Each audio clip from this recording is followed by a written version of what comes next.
15 شعبان کی رات میں ہمارے ملکوں میں جو ہمارے عجمی ملک ہیں اس میں وہ کچھ ہو رہا ہے جو نہ میرے نبی نے کیا، نہ صحابہ نے کیا، نہ تابعین نے کیا۔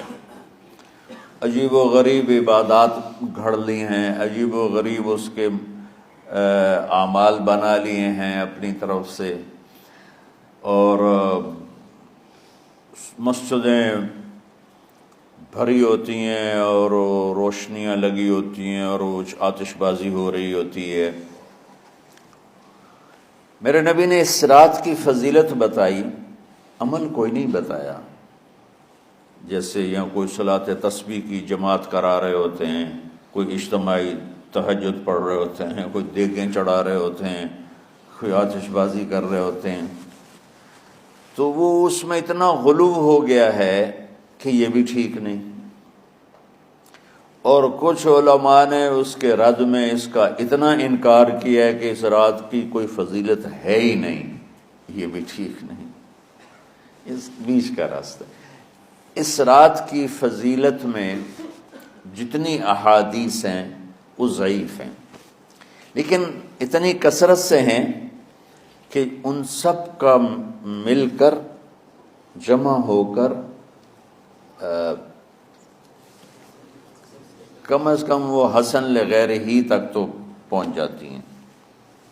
اور ابن عثیمین رحمۃ اللہ علیہ نے بھی یہ لکھا ہے کہ زیادہ سے زیادہ ان احادیث کے مجموعے سے، چونکہ اگرچہ ضعیف ہیں لیکن کافی زیادہ ہیں، تو وہ حسن لغیر ہی تک پہنچ جاتی ہیں۔ تو حسن لغیر ہی سے کوئی عمل ثابت نہیں ہوتا، عمل ثابت ہوتا ہے صحیح حدیث کے سے۔ ایک احادیث کی کثرت سے روایات، اور ایک امت کا عمل، کہ امت کا بہت بڑا طبقہ صدیوں سے اس رات کا اہتمام کر رہا ہے۔ لیکن کچھ عرصہ پہلے تک اہتمام تھا دن میں روزہ رکھنا، رات کو کوئی نوافل پڑھ لینا، کوئی دو چار زیادہ پڑھ لینا، لیکن اب یہ ڈھول تماشے جو اب شروع ہوا ہے اس کا تو کوئی وجود ہی کوئی نہیں ہے۔ تو اس رات کو اللہ تعالیٰ نے مبارک بنایا، اور حدیث پاک میں آتا ہے کہ اللہ تعالیٰ اس رات میں ساری دنیا کے لوگوں کی بخشش فرماتا ہے سوائے 5 آدمیوں کی۔ 5 کے سوا سب اہل ایمان کی بخشش ہو جاتی۔ مشرک، المشرک، پہلا مشرک، دوسرا مشاحن، مشاحن کیسے کہتے ہیں؟ دل میں بغض رکھنے والا، کینہ رکھنے والا۔ تیسرا مسبل ازارہ، اپنے پاجامے شلوار چادر کو ٹخنوں سے نیچے تک لے جانے والا، لیکن ایک شرط کے ساتھ کہ وہ تکبر کی وجہ سے ہو، سستی کی وجہ سے ہے، غفلت کی وجہ سے ہے۔ چونکہ جب آپ نے ایک مرتبہ اس کے بارے میں بات کی تو حضرت ابوبکر صدیق نے کہا یا رسول اللہ، میری چادر، عرب چادر باندھتے تھے جیسے ہمارے پنجاب کا لباس چادر تھا، اب وہ کم ہو گئے۔ ہماری تو بزرگ عورتیں بھی اور مرد بھی سب چادر باندھتے تھے، شلوار کا تو کسی کو پتہ ہی نہیں ہوتا تھا ہمارے بچپن میں۔ یہ تو پھر آہستہ آہستہ جب تعلیم آئی تو شلوار دیہاتوں میں بھی اور شہروں میں عام ہو گئی۔ تو اگر وہ اس لیے لٹکا رہا ہے کہ طبیعت میں تکبر ہے، پھر اس وعید کا وہ حقدار ہے۔ اگر ویسے اس کی نیچے جا رہی ہے تو میرا مالک ایسا، وہ تو ہے ہی رحیم و کریم، ہے ہی رحیم و کریم، ہے ہی رحیم و کریم،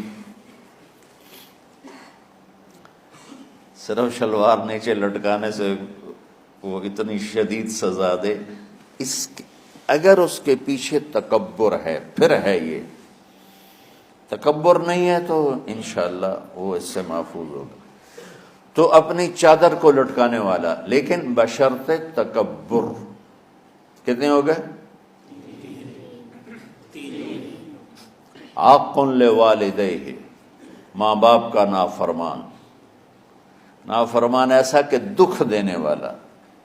چھوٹی موٹی اونچ نیچ تو ہر بچے سے ہو جاتی ہے، نہیں، جن نے والدین کو ٹکڑے ٹکڑے کر دیا ہو اور ان کو دکھ دے دے دے دے کے ان کا سینہ چیر دیا ہو، چونکہ آپ کہتے ہیں پرزے پرزے کرنا کسی چیز کو، تو اپنے دکھ دے کر اپنی بدتمیزی کے ساتھ اس نے ماں باپ کا دل زخمی کر دیا ہو، ایک یہ نہیں معاف ہوتا.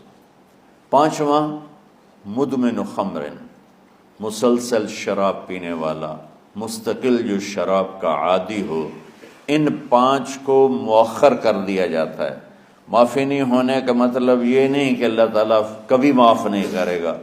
معافی نہ ہونے کا مطلب یہ ہے کہ یہ 5 ایسے گناہ ہیں کہ اس کی وجہ سے بخشش رک جاتی ہے.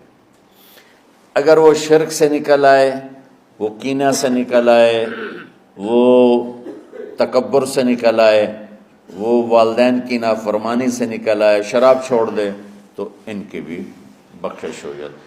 جب کوئی توبہ کرے گا فوراً بخشش ہو جائے گی. نہ 15 شعبان کی ضرورت ہے، نہ لیلۃ القدر کی ضرورت ہے، نہ بیت اللہ جانے کے ساتھ توبہ کی شرط ہے. جہاں بھی وہ بیٹھ کے توبہ کرے گا، جس لمحے میں کرے گا، اسی وقت اس کی توبہ قبول ہوگی اور اللہ اس کے پچھلے سارے گناہوں کو معاف فرما دے گا.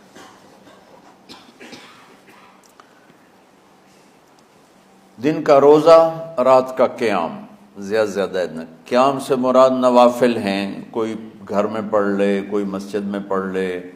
نوافل، نفلی عبادات گھر میں ہی افضل ہوتی ہیں. میرے نبی سنتیں ہمیشہ گھر سے پڑھ کے آتے تھے. تہجد اپنے گھر میں پڑھتے تھے، مسجد میں نہیں پڑھتے تھے. سوائے اعتکاف کے آپ اپنے نوافل سنتیں سب گھر میں پڑھتے تھے اور مسجد میں صرف فرض آ کے ادا فرماتے تھے. اور اس کے بعد بیٹھنا ہوتا تھا تو بیٹھ جاتے تھے، اٹھنا ہوتا تھا